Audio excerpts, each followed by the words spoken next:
एक ऐसा नीला कलर का पुष्प होता है, देखो छोटा है थोड़ा हमारे हाथ में, ये फूल का बेटा है, ठीक है, पूरा फूल नहीं है, ठीक है, फूल का बेटा है ये छोटा सा। अच्छा दिख रहा है? काय आस्था वालों दिखाओ तो सही, दिखाओ जरा बाजू में, और थोड़ा सा पास कर दो तो सबको नजर आ जाएगा, ठीक गया? शंख पुष्पी, अपारिजात भी बोला जाता है इसको, ठीक है। हर हर विराजो विराजो। तो एक पुष्प अपन कहते हैं, हमारे भगवान देवादिदेव महादेव को, भगवान शंकर को बड़ा प्रिय है ये पुष्प। अब किसी से पूछा जाए, आप कह रहे हो कि शंकर भगवान को ये नीला फूल, ये शंख पुष्पी भगवान शिव को इतनी प्रिय क्यों है, भगवान शंकर को इतनी प्रियता क्यों है, कोई से पूछे तो वो बताए चाहे ना बताए, पर शिव महापुराण का संवाद कर रहे हैं। कंठ में स्वयं मां जगत जननी ने 10 विद्या में से एक मां को याद किया, और मां तारा का एक स्वरूप मां सरस्वती के रूप में विराजमान हो गया। कंठ में रहने से विष की तपन के कारण, कंठ में रहने से विष की तपन के कारण उनका स्वरूप नीला पड़ गया,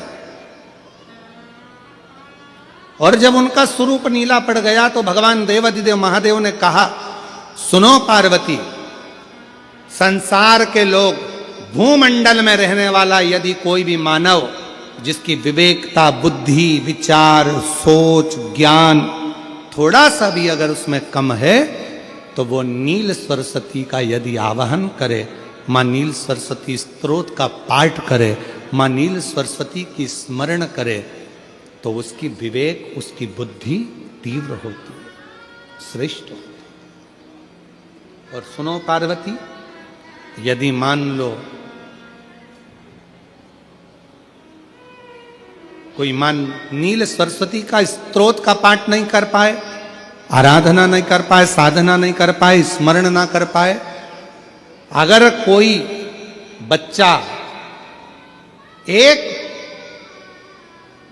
शंख पुष्पी पुष्प को समर्पित कर कर जलाधारी पर, और 1 लोटा जल यदि वो समर्पित करता है, और उस जल का आचमन कोई बच्चा नित्य प्रति करता है, तो वो बच्चा धीरे धीरे विद्वत्ता धारण करता ही जाता है। जो याद करता है वो भूलता नहीं।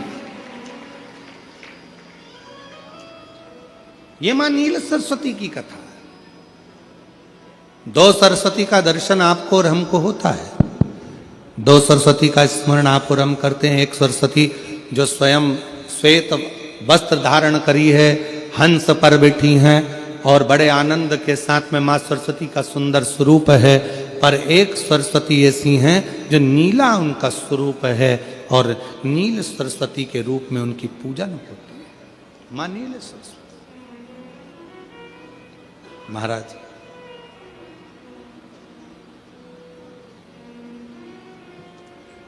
जैसे कोई कोई बच्चे ऐसे होते हैं कि जन्म लेने के बाद में उनकी राल टपकती रहती है, विद्वान नहीं हो पाते, पलंग पर पड़े रहते हैं, पांव हाथ काम नहीं करते हैं, और डॉक्टरों का इलाज चलता रहता है, पर वो रिटर्न नहीं आ रहा है। ये इनको बढ़ाओ ना।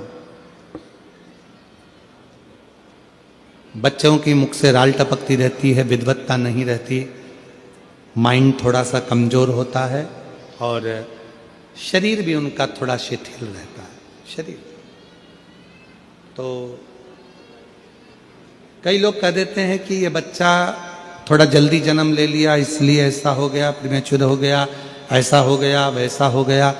दवाइयाँ भी चलती हैं, इलाज भी चलता है, पर उसका कोई लाभ नहीं मिल पाता, और वो बच्चा पलंग पर पड़ा रहता है, राल टपकती रहती है, बुद्धि काम नहीं करती।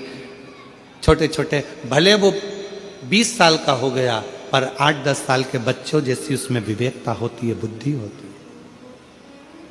मेरा निवेदन है उन माताओं से, थोड़ी मेहनत आपको करना पड़ेगी उस बच्चे के लिए।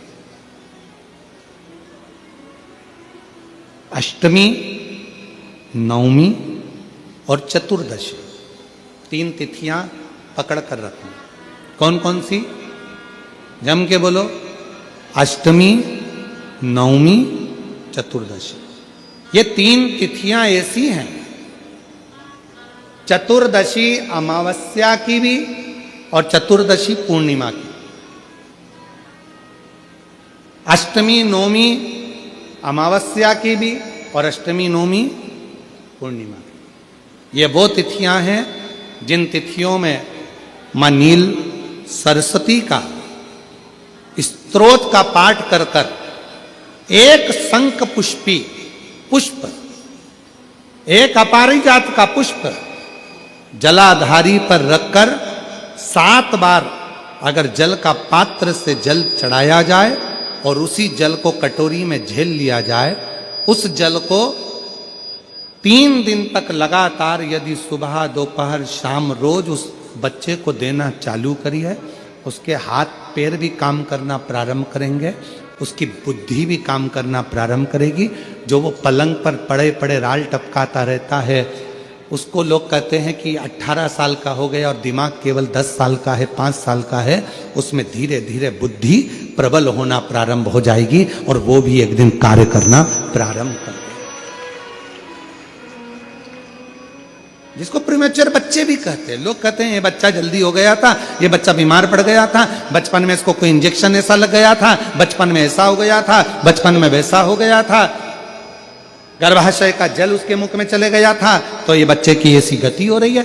उस बच्चे के लिए अगर आपके आसपास के क्षेत्र में भी कोई बच्चा ऐसा है तो उसको मां नील सरस्वती का स्मरण जरूर कराएं। और अगर आप लोगों के पास में मां नील सरस्वती का स्तोत्र का पाठ ना मिले तो प्रयास करिएगा, मोबाइल पर सर्च कर कर मां नील सरस्वती का स्तोत्र भी निकाल सकते हो। बाजार में से गीता प्रेस गोरखपुर की किताब में भी ला सकते हो, पढ़ भी सकते हो, घर में उसका स्तोत्र का पाठ भी कर सकते हो। मां नील सरस्वती स्तोत्र का स्मरण और बड़े भाव के साथ करें स्मरण।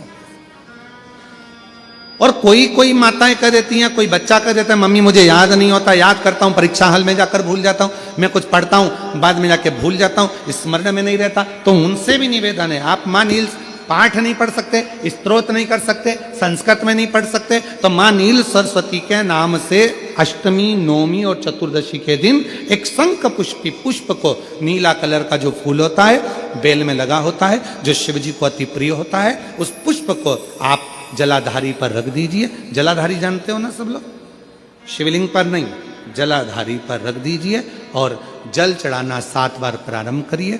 बाबा देव अधिदेव महादेव आपको याददाश्तता में प्रवर करेगा। परीक्षा हॉल में जितना तुम याद कर कर गए हो, अच्छी मेहनत कर कर गए हो, तो भूलोगे नहीं, तुम्हारी बुद्धि तीव्र होती चली जाएगी, प्रबल होती चली।